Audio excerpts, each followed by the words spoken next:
Guys, when I say that you can't distinguish between reality and fiction, make sure that what I'm saying is just a joke. Stop pretending there's a difference between online and real life. Seriously, just cut it out. The stakes are too high. Okay.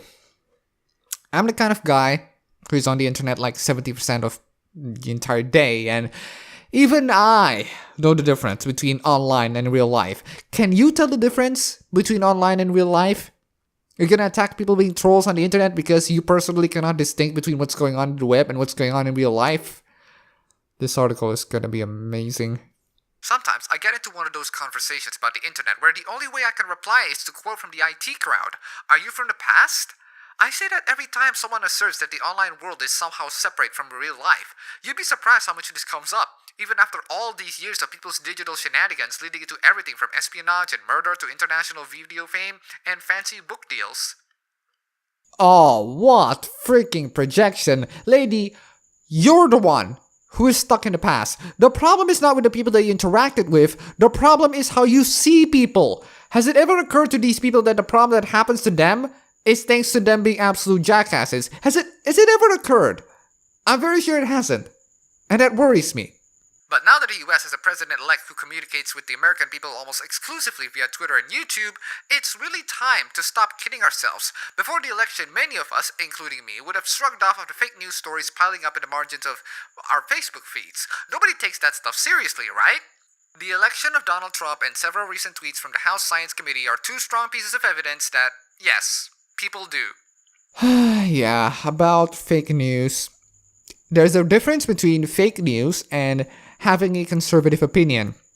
I mean, the one who puts the fake news list is an extremist who will lash out to people with different opinions, so not really an impartial source if you ask me. As security researcher Morgan Marquis-Boer said during a recent Ars Live event, it is absurd to talk about digital authoritarianism. It is absurd to talk about digital authoritarianism? I've made videos where people are censoring topics left and right, people telling others of what they can and cannot say, people saying that a simple thing such as a joke should not be allowed, people saying that a simple cute little drawing should be deleted off of the internet. Digital authoritarianism. Absurd. Why do you think that it is the case?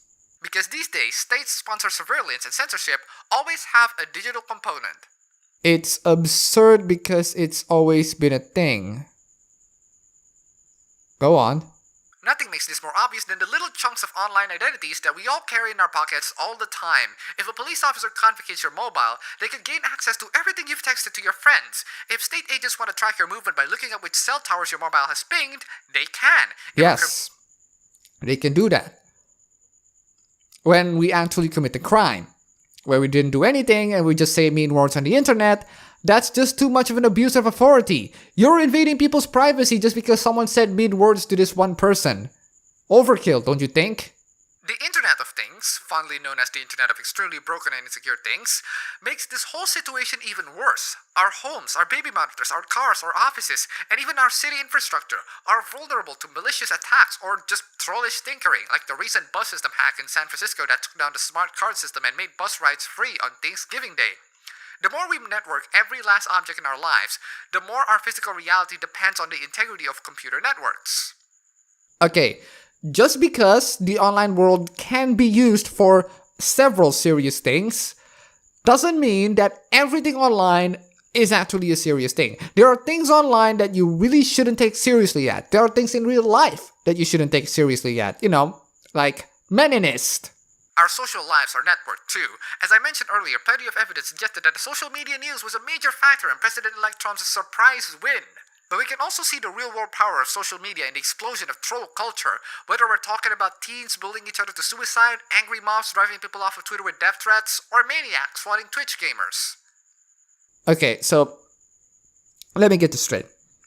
We should stop pretending that people being trolls in the online world and people bullying each other on the internet is different to real-life bullying and trolling, because the online world can be used for absolutely serious things like controlling the city's infrastructure.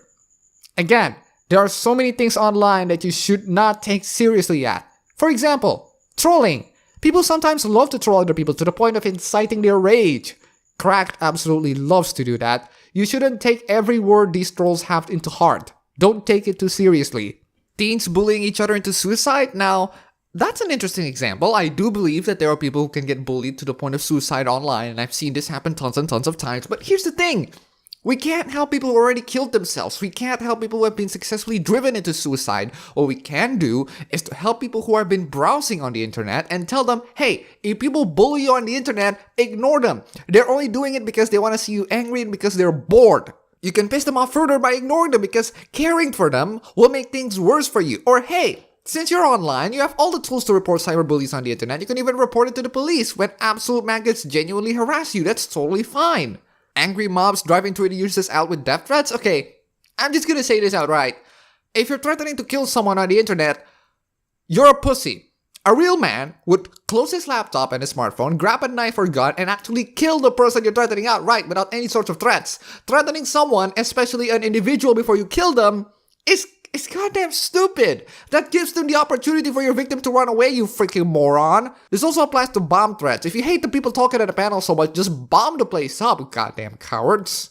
Threats on the internet are never legitimate, especially when they're being said on Twitter or YouTube comments, and the words are, I'm gonna murder you and your family. That's not a legitimate threat. A legitimate threat would be, I know that you live in address here, I'm gonna come in there and massacre your entire family. Or, I know that you live in current location, I'm holding a knife and I'm gonna kill you. When a legitimate death threat that actually makes you fear for your life happens, call the police for God's sake. Maniacs swatting Twitch gamers. Again, I've seen this happen, and yes, there are absolute mental cases who will do this, but again, this doesn't justify more and more internet surveillance. This just shows that some people are absolute jackasses, and we shouldn't be this jackass. The point is, people are harmed in a fundamental way by online trolls. Nobody can go offline to get away from haters because those haters can erupt into real life at any moment. There is a tiny possibility that your haters can erupt in real life. I agree. So what are you gonna do with that? You met your hater. Congratulations. Deal with it. Jesus Christ. Telling someone to go offline to get away from trolls is like telling them to stop leaving the house. Maybe it's safer in there, but you can't survive if you never leave. Many people need to go online to do work, attend school, and get important information. We literally can't find out what our president-elect is saying if we don't log to Twitter once in a while. Going offline isn't really an option anymore. Okay, fair point. So, what should we do about it? Censor people? Let's use that analogy for a moment. Here's the thing. When you equate going outside in real life and being trolls on the internet, and you meet up the equivalent of, say, a drunk man who curses at everybody and makes fun of people on the streets, what are you going to do about that guy? Are you going to respond back or just ignore him? Me, I'll ignore him. He's a lunatic. Or how about cyberbullies? Let's just compare that to real-life bullies in high school. Again, what are you going to do to these bullies? Are you going to fight back or are you just going to report them to the principals? Or how about people stalking you in the internet and real life? Are you going to let these people stalk you or are you going to call the police? Both on the internet and real life have different measures of countering these trolls. If you want to compare the internet like real life and your life depends on the internet like the way your life depends on the outside world, you need to be smart on being in both worlds. You're writing this article expecting people to be cuddled when they jump into the world of the internet, the same way people expect it to be cuddled when they jump out of the real world. No! If the world on the internet is as harsh as the world outside in real life, you either need to grow a thicker skin or you're gonna fail. In both. People will not cuddle you in this harsh world, ever. It's almost like living in this harsh world or reality requires some form of hard work or effort, something that you rich kids from Silicon Valley really don't understand an inch of. As we continue forward to the 21st century, we need to take seriously the fact that every aspect of our lives has an online component, whether we like it or not. There's no such thing as an exclusively online movement or social experience. Our real lives, what we do in the streets, are wired into computer networks. The way those networks are run and rules that govern them are explicitly political. That means our civic responsibilities don't end the instant we log to Snapchat or Reddit. What we do online matters. It can change the course of people's lives and shift the balance of power in a nation. The sooner we take responsibility for what that means, the better. And that's the end of the article. And the end of the article gives us a glimpse to the writer. I don't have to add anything, it speaks for itself. This entire article is nothing but an attempt to coddle people. Watch out, guys! The internet is about as harsh as real life. People who say that mean words on the internet don't have consequences, they should be ashamed of themselves. They have to control their behavior so that feelings are not hurt. No. You can't control over what people do on the internet. You shouldn't control over what people do on the internet. The best thing that you can do is to control yourself. Avoid any bad things on the internet and avoid doing any wrongdoings to other people. And with that, let's talk about an argument that I just really hate from people. It's the most infuriating non sequitur that I have ever encountered throughout my time on the internet. And you've seen this tons and tons of times. Insert social media here is a private company. They have all the rights to censor insert opinions here. Yes, they have the rights to censor whatever kind of opinions they like. If you're saying that they're a private company and they're allowed to do that, fine. Let's stop the argument there. I bring up the issue that, hey, the boat is sinking. You say, oh, it's not your boat. The captain of this boat has the right to make holes in their boat. Who are you to judge? What you just said is one of the most insanely idiotic things I have ever heard. Glad you asked. I am the user of these social media platforms. I have the right to bring up problems that occur in these social media platforms. I have the right to bring up all of these criticisms. If you're going to dismiss these concerns by saying that the company has the right to treat their customers like garbage, hey, Amy's Baking Company also have the right to do this. When I started, I was only allowed to pour water glasses and set them at the table. So I worked up front for a few months and basically had to beg my way back into the kitchen. He made me wash his car one day. What? That was the most ridiculous thing I've ever done for him. Or this. Is it just you and Sammy in the front of the house? It's pretty much just me. And how long have you been here? A month and a half. Good tips? I don't make tips. Say that again. I make hourly. Serious? You must be the only server in this country I know. that doesn't get tipped out. So where do the tips go? The owner? What? Yeah. I can't believe that. I know. I try to tell him. Wow. Sir, the tip that you left, the young lady's server, the owner takes the tips. Or what about this? You have a pizza, it's coming. You want to wait, you wait. You don't want to pay what did you have and you off from here. Do you understand? Sammy? You serve! Go out, you No, you out! get out Don't of speak here. like this! Go out! No. Yeah, you! Sammy, call the police. Shut up, police! You pay and go! Stop! You have drinks! Are they for real? They also have the right to shoot themselves in the head. So is Twitter. So is Facebook. So is Reddit. So to any of you morons, we're gonna bring up this argument, especially you Nintendo fanboys. Oh, Nintendo has the right to censor their games whenever they want. Go ahead. Keep on bringing that argument. Keep on defending that company with that strong shield of yours, because you know what? I can't argue with that. If you're totally fine with these games or your company to just crash and burn, go right ahead. You have all the right to enjoy whatever you like. I don't enjoy the things that Nintendo bring to the table. I'm gonna criticize it whether you use that shield or not. This brings us to free speech. Vice Motherboard, who gives us the marvelous gem that murder in virtual reality should be illegal, they bring up the statement, social media companies are not free speech platforms. Again, because the aforementioned argument that they're private companies and they have the right to run this business whatever they wanted. That brings us to a question that I want to ask to people. Are social media platforms free speech platforms?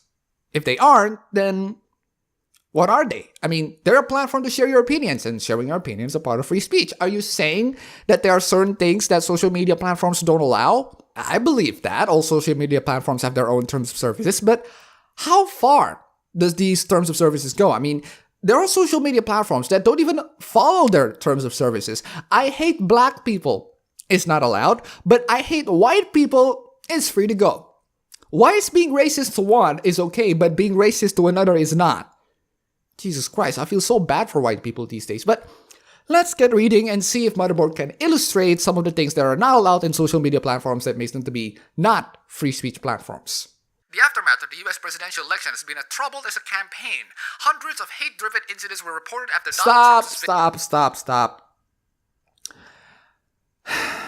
Sean Head and Blaire White made great videos on these fake Trump incidents that people make because being a victim feels so good, guys. Sarah A. Harvard, a verified account on Twitter, by the way, claimed, not even 24 hours yet, my friend's sister, who's a Muslim, had a knife pulled on her by a Trump supporter while on the bus by WiiU campus. 28,000 likes on this tweet. University police then tweeted her back and said that no such incident had been reported, which is so hard to believe that if this happened, a bus full of people, including the girl it happened to, never reported it. Matt Christiansen even made a video saying that he deliberately faked the Trump incident, sent it to a journalist that requested it, and immediately without question, the journalist picked on it, even when he has demonstrated that the entire story is totally fake. So this is an interesting test for our writer. She has now been privately provided information that puts the story into serious doubt. You'd expect an honest person to return some questions or maybe correct the record on her now highly questionable previous tweet. Or maybe just delete the tweet entirely. Nope. Instead, no reply to our inbox. As of this recording, that post remains up. And even though I personally told her that we faked this and described in detail how we did it on my podcast, she still responds to people questioning her post with skepticism, as though their suspicions about this post are unjustified. The aftermath of the US presidential election has been as troubled as a campaign. Hundreds of hate-driven incidents were reported after Donald Trump's victory. The Southern Poverty Law Center, the same SPLC that considers GamerGate on their watch list. Matt also has things to say about the SPLC. Go watch this video. Hundreds of hate-driven incidents were reported after Donald Trump's victory, the Southern Poverty Law Center test, and police say some anti-Trump protests turned into riots. Yeah, and you know who provoked these people for going to riots? Vice magazine. But wait, there's more. Someone just admitted to get paid $3,500 for protesting for Donald Trump. George Soros is funding the protest as well. If half of these Trump protests are orchestrated, I wouldn't be surprised. First paragraph, and we're already confronted with total falsehoods. We're gonna have a good time with this, guys. Hate crimes will be documented by the FBI as they were for last year, but it's harder to measure the proliferation of hateful speech, which is protected by the US Constitution and left largely unchecked, especially online. That puts private social media companies in a sticky place, left to decide between the unfettered right to free speech, however ugly it may be, and shielding the users from abuse and threat by regulating what they can say. And it leaves us to decide how we want to use platforms that curb this freedom. AKA, freedom of speech is problematic, guys. It's problematic, guys. It's ugly. Hate speech can't be a crime because it is protected by the First Amendment, said Gwen Giampetro, a First Amendment lawyer in Chicago. But the First Amendment doesn't apply to people who run the internet. While public hate speech can't, and shouldn't, I think, be suppressed, social platforms like Twitter, Facebook, and Reddit are allowed to set their own restrictions to moderate the community they want to foster on their platforms. Using racial slurs or sexist language is protected in the public life, but private companies can decide what kind of language or dialogue they will entertain. Here's the thing about these social media platforms and racist or sexist slurs. I'm okay with that law. But like I said in my hate speech video, they're not universally applied to the point where they have acceptable targets. So you can say kill all men all you want and your account is gonna be locked if you try to criticize it. You can say I hate white people all you want. The opposite of that? Nah.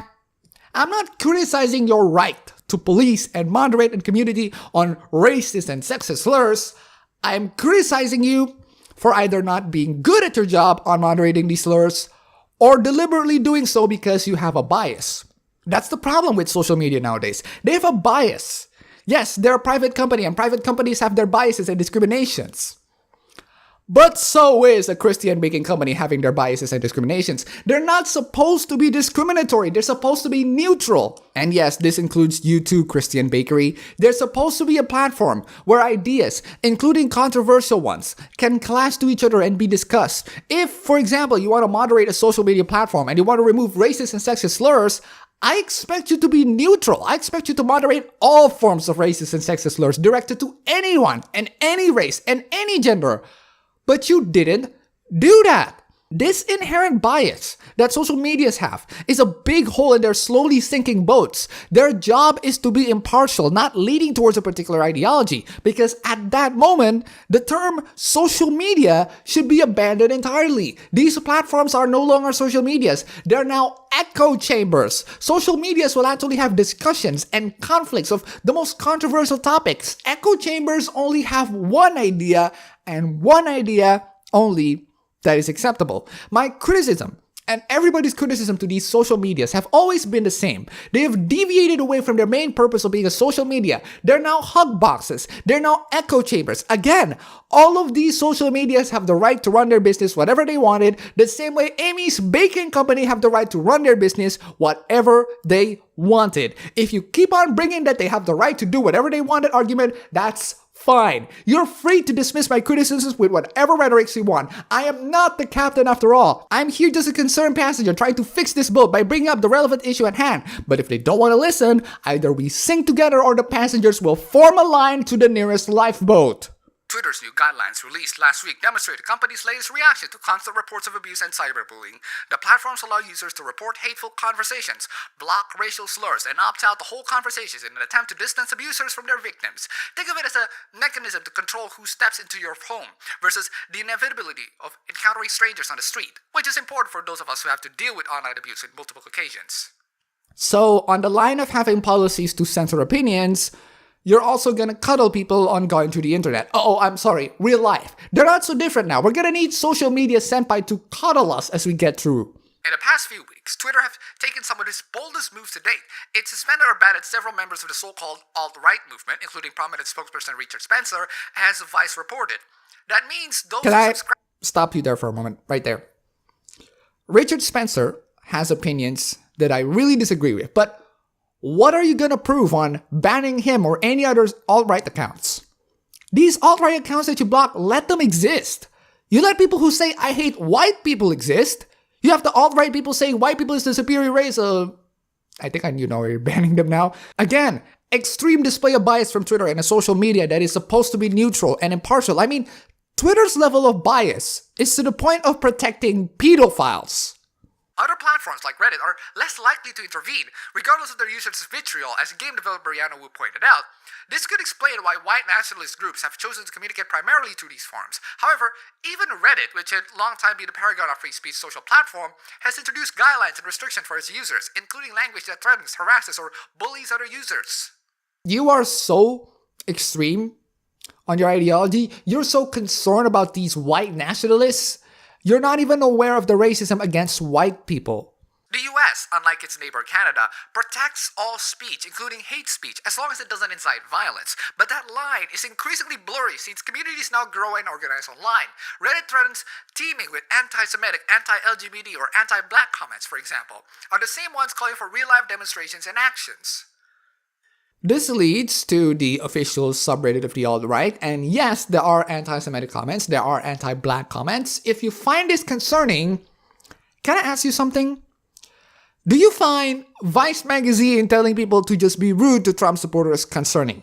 Do you find people being let go for saying, I hate white people concerning? Do you find people saying stuff like, it's crazy that there are girls born in 2010 that are already sexy concerning? Do you find the Muslim Brotherhood being approved by Twitter concerning? These people are so far up their ideology, they have turned into a tale worthy of Nietzsche's Beyond Good and Evil quote. They desperately fight monsters so much that they're unaware that they have managed to become the very monster that they're trying to fight. And I have a few examples of that, surprisingly. Here's a brilliant highlight from Milo's recent event.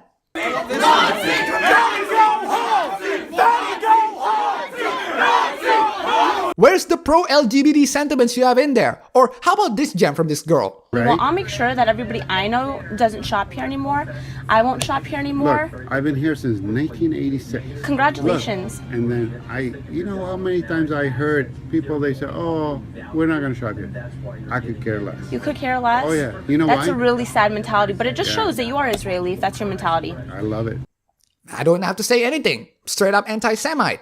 And let's not forget Devin Faraci, who opposes the horrible, horrendous hate movement against women in gaming that is GamerGate. But at the same time, he also loves to sexually harass women. We'll never be able to, and We shouldn't prevent anyone from speaking. The antidote for hate speech is more of the right kind of speech and denouncing those people and demonstrating to the world what idiots they are for thinking that way. Yes! Please don't censor people. Please let the Pizzagate subreddit exist. Please let Richard Spencer and the alt-right accounts exist. Let them spew their ideas whatever they wanted. Let the public marketplace decide if they're good ideas or bad ideas. If you're gonna censor their ideas, that's when you lost the argument. Instantly.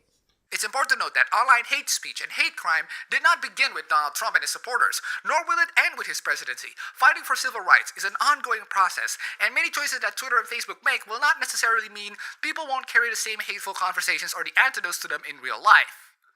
The problem that we have here is we have far extremists deciding what is and isn't hate speech, and not a neutral, impartial observer.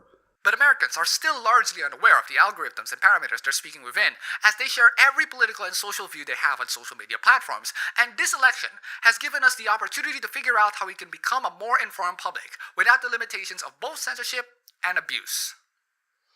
If there's one thing that we can agree in this entire debacle is that we really need a more informed public.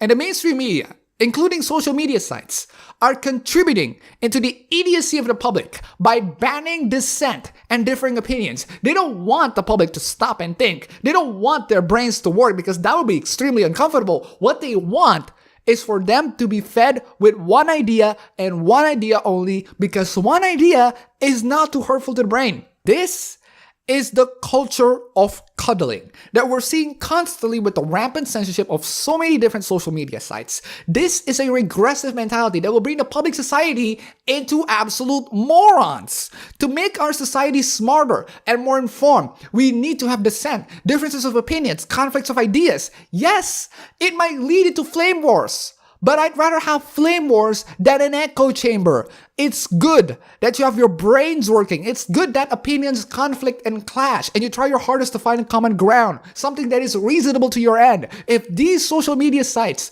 are gonna abandon that and instead cuddle to your average minds, no wonder why the mainstream media loves to lie to you, because they know that you're gullible. They know that you're weak. They know that you're dumb.